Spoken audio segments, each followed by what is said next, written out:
हम लोग सोचते हैं कि हमारे पास पैसा न होने से हम पराधीन हैं। यदि रुपए हो जाएं तो हम स्वाधीन हो जाएं, क्योंकि बिना रुपयों के जिस चीज़ को हम खरीदना चाहते हैं खरीद नहीं सकते।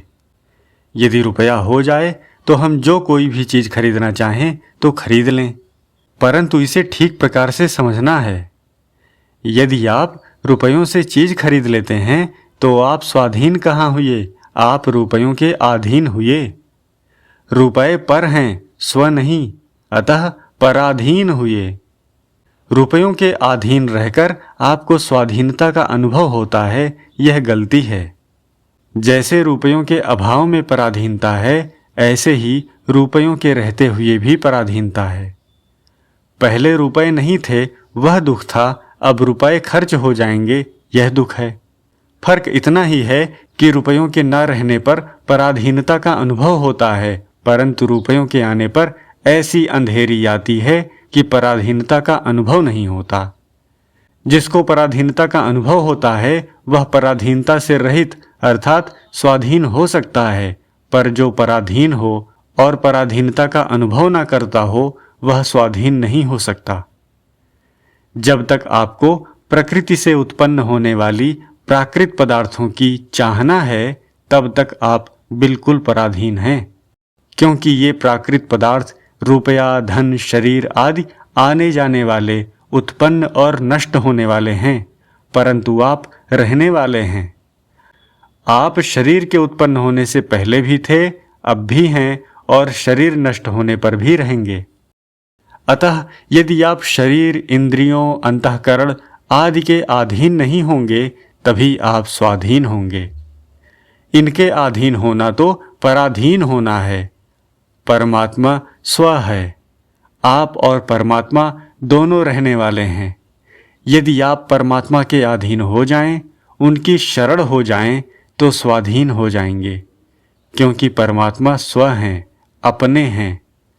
यदि हम प्रभु की शरण हो जाएं, उनके परायण हो जाएं, तो वे कहते हैं, मैं तो हूँ भगतन को दास, भगत मेरे मुकुटमणि।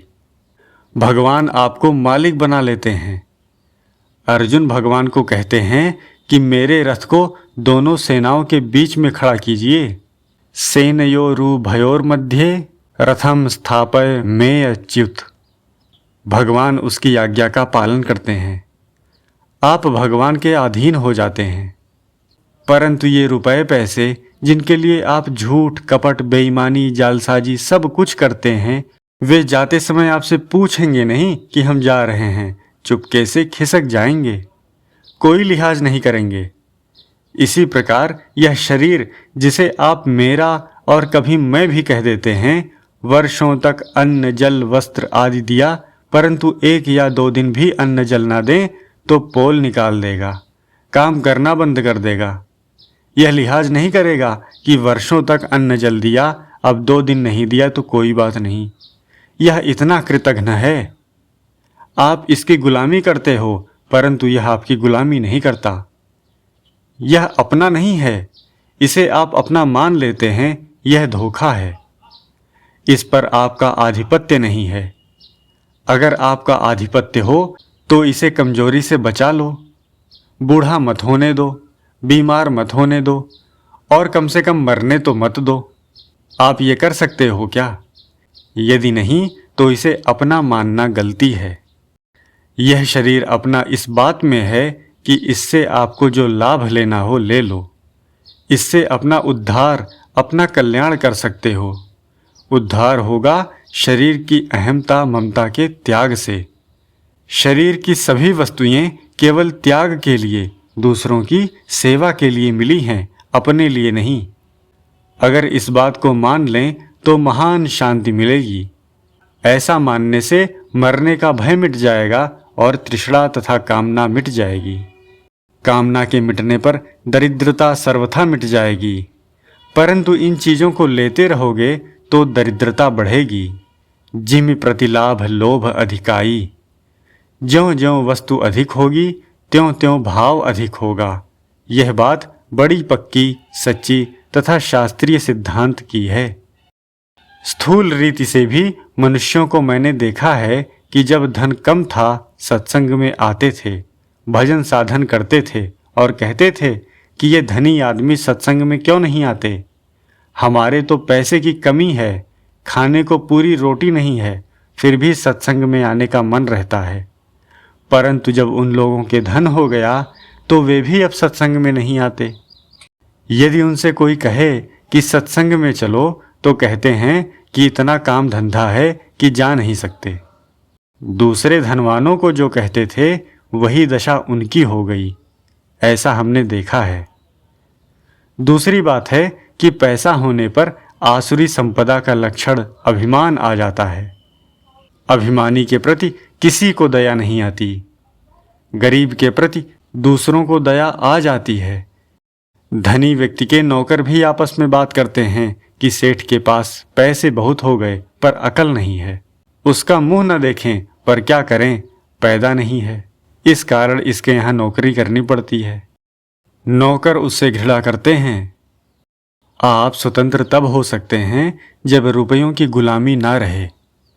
लाखों करोड़ों रुपए आपके पास हैं पर रुपयों की गर्मी आपके भीतर ना हो, रुपयों के कारण आप में अभिमान ना हो, तब आप स्वतंत्र हैं, स्वाधीन हैं।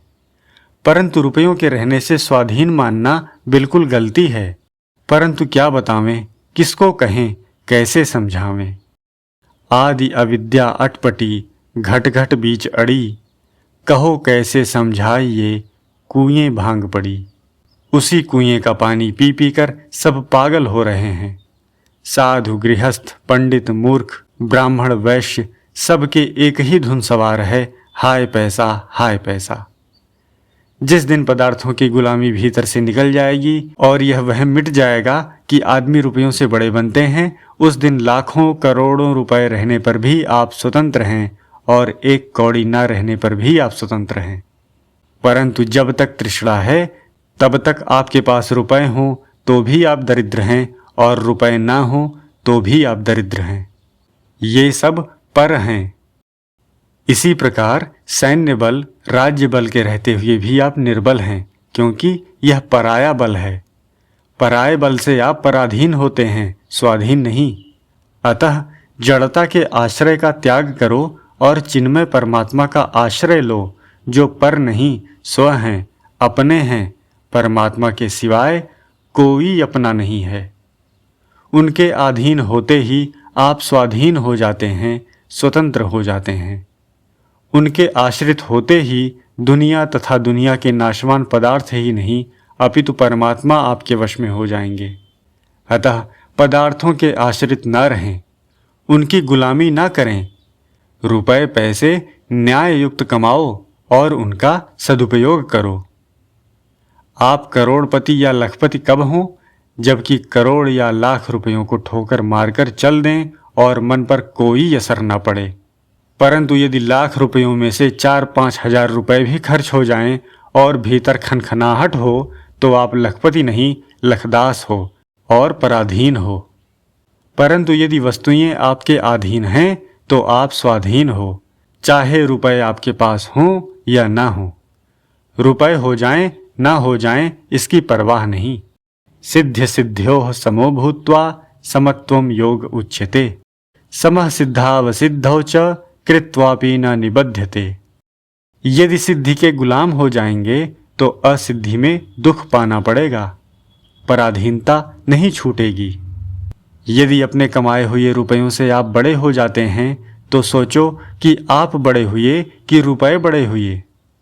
रुपयों को आपने पैदा किया है या आपको रुपयों ने पैदा किया है। रुपयों से अपने को बड़ा मानना यह वहम पड़ गया है। बड़प्पन रुपयों के होने में नहीं, रुपयों के सदुपयोग में है। रुपयों के द्वारा बढ़िया से बढ़िया काम करो। कभी कभी रुपए तो खर्च कर देते हैं परंतु कंजूसी कायम रखते हैं। रुपए नरकों में ले जाने वाले नहीं हैं, अपितु कृपणता नरकों में ले जाने वाली है। अतः सज्जनों, आप अवसर पड़ने पर खूब खर्च करो, लुटाओ भी मत परंतु कंजूसी मत करो। भीतर से रुपयों की गुलामी निकाल दो। रुपए आप पास में रखो ना रखो, ज़्यादा रखो थोड़े रखो, कोई आग्रह नहीं, परंतु उनकी जो दास्ता है, गुलामी है, यह गलत है। आप परमात्मा के चेतन अंश हो और चेतन अंश को रुपए का दास बना लें, यह बड़े दुख एवं आश्चर्य की बात है। इस वास्ते उनके दास न बने और प्रभु के चरणों का आश्रय लें तो सदा स्वतंत्र हो जाओगे। अतः इस पराधीनता से छूटने का उपाय है कि हम स्वीकार कर लें कि हम भगवान के हैं और भगवान हमारे हैं। संसार हमारा नहीं है और हम संसार के नहीं हैं। परंतु जो भी सांसारिक चीजें, शरीर, धन, विद्या, बुद्धि, बल हमारे पास हैं, सब संसार की सेवा के लिए हैं, अपने लिए नहीं। लेना किसी से कुछ नहीं, देना ही देना है। अतः भगवान के चरणों की शरण होकर अपनी कहलाने वाली सामग्री, शक्ति तथा सामर्थ्य से सबकी सेवा करें, जिससे हम स्वाधीन हो जाएं।